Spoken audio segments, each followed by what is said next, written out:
I think after the IPL, I'm about the impact player. I'm really looking forward to seeing how the bowlers respond. There's not that extra batter, that luxury where players can be ultra aggressive, but the bowlers have to bring something to the table.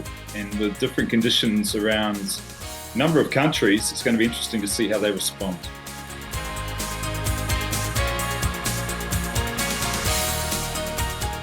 I rate this tournament in this format very high, and the reason I rate it so high is because you can expect the unexpected. There's 8 to 10 teams that can really compete, and there's not many real World Cups around the world that can do that or boast that. I think the format allows teams that perhaps wouldn't compete in the longest form of the game, a test match or even a one-day international, but the shorter the form, the more a one-off performance can bring a team into competitive nature or even win the game. So there's a lot of decision-making to go into the game, and a lot of that decision making has to be done quickly, which means mistakes can be made, and it puts the decision makers, the captains and the batters and bowlers at the time under real pressure, which is always good to see as well.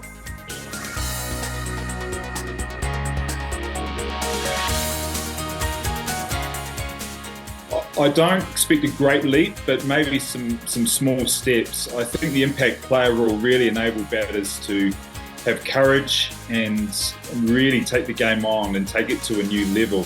The batters, once they've tasted that freedom, it's going to be hard to stop.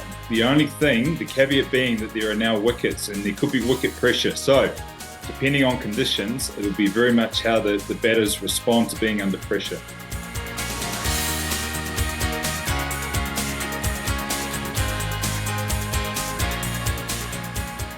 I think the intention is there that cricket wants to become a global sport, and it is starting to reach different parts of the world with some credibility, which is important. It's one thing to say the game is played in certain parts of the world, but once you start getting federations or associations and leagues and a bit of structure, then it becomes a bit more serious.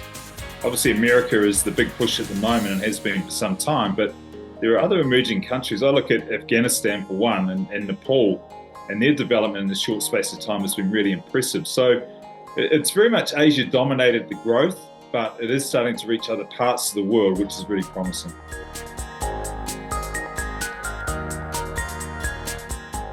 I'm not sure it'll be a breakthrough moment. I think it's a really slow burn, but I think it'll be another pillar in the development of the game in America, and it's really important to acknowledge the other tournaments. And one is the MLC, which started last year, which had good fanfare.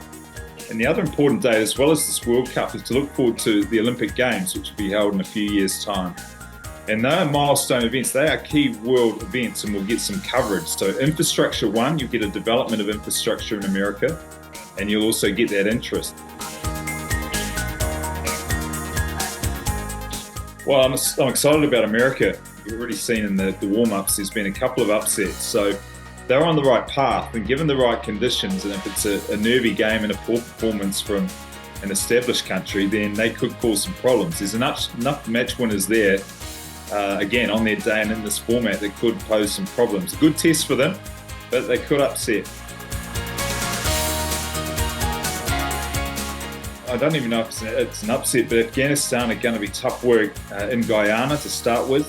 Now, people used to think New Zealand were always dark horses. They've hopefully moved on from that, especially in world tournaments. But Afghanistan, for me, are really making a name for themselves. And in world tournaments in the right conditions, they're going to be tough.